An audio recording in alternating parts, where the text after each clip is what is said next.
Husband का मतलब सिर्फ पति नहीं होता और वाइफ का मतलब सिर्फ पत्नी नहीं होती।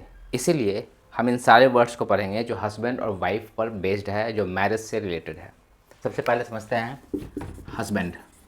हस्बैंड कहते हैं, पति को तो कहते ही हैं, इसके अलावा हस्बैंड जब वर्ब की तरह यूज होता है तो इसका मतलब होता है to use something very carefully to ensure that it is not being wasted.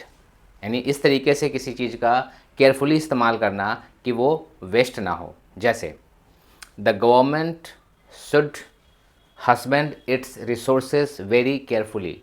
Government को अपने रिसोर्सेज को, अपने संसाधनों का बहुत सावधानी से इस्तेमाल करना चाहिए। अब होता है वाइफ का मतलब पत्नी। पहले वाइफ का मतलब सिर्फ विमेन होता था, औरत।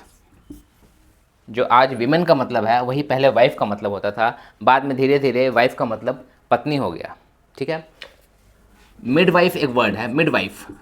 मिडवाइफ कहते हैं उस महिला को जो डिलीवरी के दौरान किसी महिला की मदद करती है। यानी कि डिलीवरी के दौरान जो उस डिलीवरी प्रोसेस में मदद करती है उस प्रेग्नेंट वुमेन की, उसे कहते हैं मिडवाइफ, जिसको हिंदी में बहुत जगह पे दाई कहते हैं।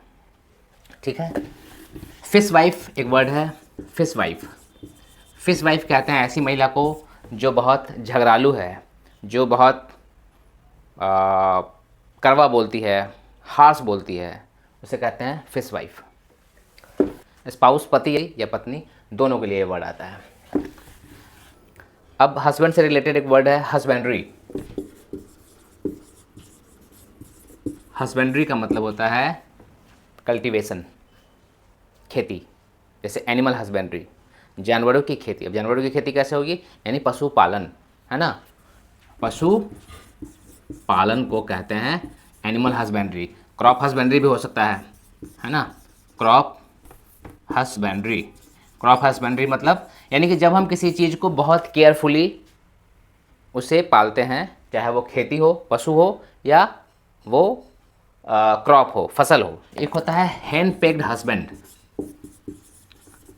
Hand pegged husband, hand pegged husband उस हस्बैंड को कहते हैं जो अपनी पत्नी के दबाव में रहते हैं। यानी कि पत्नी जिस पर डोमिनेट करती है, यानी पत्नी का चलता है जहाँ, उसे, उस पति को कहते हैं हैंड पेग्ड हस्बैंड, जिसको हिंदी में और बहुत ठेठ शब्दों में जोरू का गुलाम भी कहते हैं। ठीक है। यानी कि उस बंदे की चलती नहीं है बिल्कुल, वहाँ कहते हैं उसको हैंड पेग्ड हस्बैंड। और एक सिमिलर वर्ड है, सिमिलर तो नहीं कहेंगे बट एक और वर्ड है यूक्जोरियस। यूक्जोरियस कहते हैं उस हस्बैंड को one who is found of his wife. One wife के प्रति काफ़ी डेवोटेड है, काफ़ी कमिटेड है ना। ये पॉजिटिव वर्ड है, ये निगेटिव वर्ड है। यहाँ पे लव है, केयर है हस्बैंड का, है ना। वो उसको छोड़ नहीं रहा है, उसके आगे पीछे घूम रहा है, बिकॉज ही लव्स हर। लेकिन ये दबाव है, प्रेशर है, ये पसंद नहीं कर रहा है इस बात को। तो हैंड पेग्ड हस्बैंड और यूक्जोरियस में ये फ़र्क है। ठीक है। उसके बाद आता है कर्टन लेक्चर। कर्टन लेक्चर कहते हैं जब पत्नी की डांट पड़ती है पति को, लेट से आने के लिए, सैटरडे को पार्टी करने के लिए, है ना, वीकेंड पे, फॉर एनी रीज़न। कर्टन का मतलब होता है पर्दा, और पर्दे के पीछे जब डांट पड़ रही है, यानी कि अकेले में डांट पड़ रही है, तो उसे कहते हैं कर्टन लेक्चर। ठीक है।